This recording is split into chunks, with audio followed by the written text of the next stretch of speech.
my tip or trick for today, and I'm hoping that you guys can see this. I'm going to use my same hat that I have not knit on at all this week because I've just been making dryer balls. That's kind of like the level of attention that I can give right now. But what I wanted to talk about was, what do you do when you come across a knot, or if it's a farm yarn, sometime, or I've seen this also in commercial yarn. Sometimes you'll come across a place that just isn't spun right.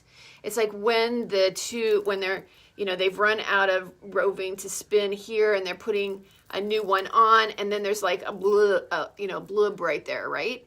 And if you don't want to have that in your finished garment, like it's right in the center of your chest or something like that, then you need to get rid of it.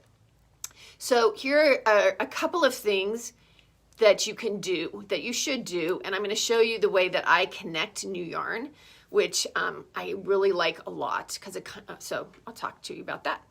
So the first thing is, if you come across one of those problems and you're right in the middle of, like, the front of a sweater or a tank top or the back or something that is really going to show, go backwards to where the seam is going to be. Just tink it back to where it's not going to be showing when you attach a new yarn. Because if you change your yarn right there where the problem is, then you're going to have a little imperfection there. And if it's going to be right in the center, right where somebody could see it, you're going to look at that all the time. Other people may not notice it, but you're going to notice it, right? So tink it back to where a seam would be and then start a new yarn. That's the same thing for, I've just run out of my ball of yarn and I'm right in the center of the front of or back or sleeve of my sweater. Tink it backwards until you get to a place that's not going to be shown. Yes, is it going to waste some yarn? Yeah, but you're going to be happier in the long run. So this is what I do. I got a totally different color yarn here. So I have a blue yarn. My new yarn is going to be the red orange yarn, and I put them together. And I'm going to leave on the new yarn. I'm going to leave enough of a tail that I can weave it in. All right. And I'm going to hold it together with my blue yarn. I'm going to hold it together with my blue yarn, and I'm going to try to show you this at the same time. And then I'm going to knit, and I'm going to knit them together. And I'm going to do that for 2 stitches.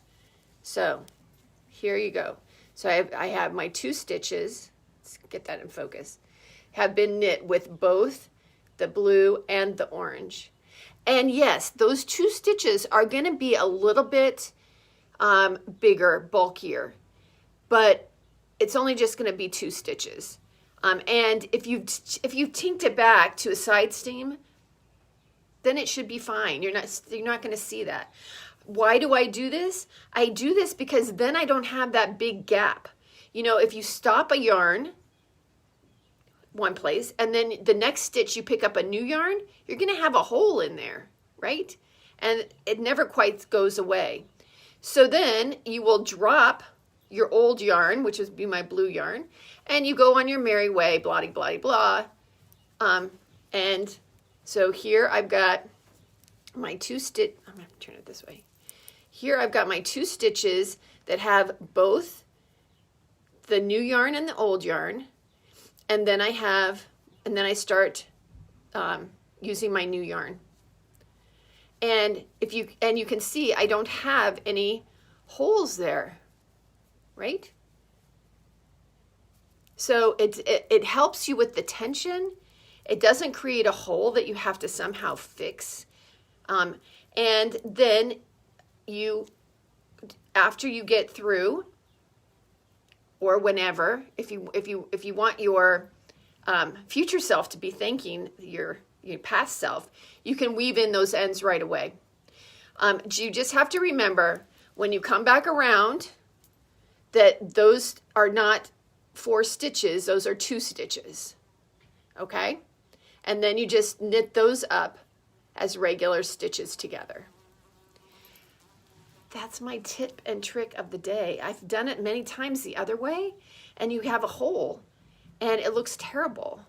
And you can never quite, pull it enough and that kind of thing.